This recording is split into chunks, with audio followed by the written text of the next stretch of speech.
BJP, CPM, Congress এবং আর যারা বিরোধী আছে তারা তো মুখের উপর জবাব পেয়ে গেল। তার কারণ হচ্ছে যে বিরোধীরা যে সন্ত্রাসের অভিযোগ করছিল, নির্বাচন কমিশন সেই অভিযোগ পুরো উড়িয়ে দিয়েছে। বাংলায় অবাধ শান্তিপূর্ণ ভোট হয়েছে।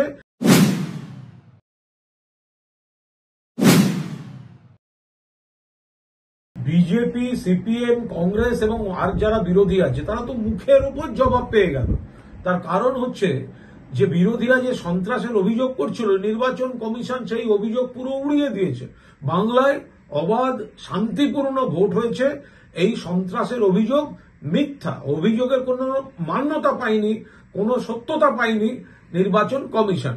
ফলে ডায়মন্ড হারবার সহ কিছু জায়গাকে কেন্দ্র করে যে পুনর্নির্বাচনের দাবি জানিয়েছিল বিরোধীরা, সেসব দাবি খারিজ করে দিয়েছে নির্বাচন কমিশন। এবং নির্বাচন কমিশন যা বলেছে তাতে প্রমাণ হয়েছে যে বাংলায় তৃণমূল কংগ্রেসের সরকারে থাকাকালীন অবস্থায় সুন্দর অবাধ গণতান্ত্রিক পরিবেশ আছে এবং ভোট হলো। আর বিজেপি এবং বাকিরা জনসমর্থন নেই, ভোটে হারবে, হারার ছুতোর জন্য গন্ডগোল করছে, পায়ে পা দিয়ে ঝগড়া করার চেষ্টা করছে এবং পুনর্নির্বাচন চাই, অমুক চাই, রিগিং হয়েছে, ছাপ্পা হয়েছে, এসব মিথ্যা অভিযোগ কারা বলে দিল? যে বিজেপি এতদিন আমাদের দিল্লির নির্বাচন কমিশন দেখাতো, তারাই বলে দিল এখানে অবাধ গণতান্ত্রিক নির্বাচন। আমার নে দেখ কেমন লাগে। দেখুন, এই যে এক্সিট পোলের নামে যে সমস্ত গল্প ছড়ানো হয়েছে, এগুলোয় কেউ কান দেবেন না। এটা বিজেপির পরিকল্পিত এইভাবে ছড়িয়ে দেয়া, মানুষকে প্রভাবিত করা, এসবে কান দেবেন না। বাস্তব অন্য কথা বলছে। তৃণমূল কংগ্রেস বাংলায় 42টার মধ্যে 30 থেকে 35টা আসন পেতে চলেছে। তৃণমূল কংগ্রেসের যারা কর্মী, সংগঠক, সমর্থক রয়েছেন এবং বিশেষ করে কাউন্টিং এজেন্ট, সকাল থেকে দাঁতে দাঁত কামড়ে আপনারা থাকুন। এজেন্ট যারা আছেন তারা কাউন্টিংয়ে থাকুন, অন্য কিছুতে কান দেবেন না। মানুষ মমতাদের প্রার্থীদের, অভিষেকের প্রার্থীদের ভোট দিয়েছেন।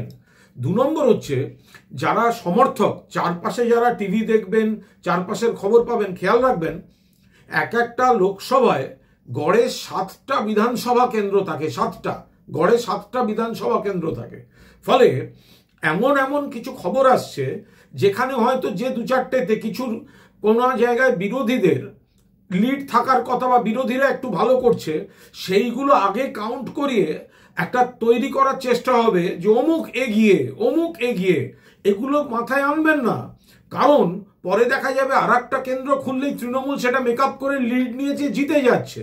ফলে কাউন্টিং এজেন্টরা পুরো দস্তুর শুরু থেকে শেষ, যারা সমর্থক, যারা টিভি দেখবেন, যারা কাউন্টিংয়ে থাকবেন, শুরু থেকে শেষ দেখুন। এগিয়ে গেল, পিছিয়ে গেল, এসবে প্রভাবিত হবেন না। শেষ হাসিটা তৃণমূল কংগ্রেস প্রার্থীরা হাসবেন। ফলে বাংলায় 42-এর মধ্যে 30 থেকে 35 পাবে তৃণমূল। সেইভাবে প্রস্তুত থাকুক। মাঝপথে নানাভাবে বিভ্রান্তি ছড়াবার চেষ্টা হবে, সেসবে কেউ কান দেবেন না, শেষ অবধি নজর রাখুন।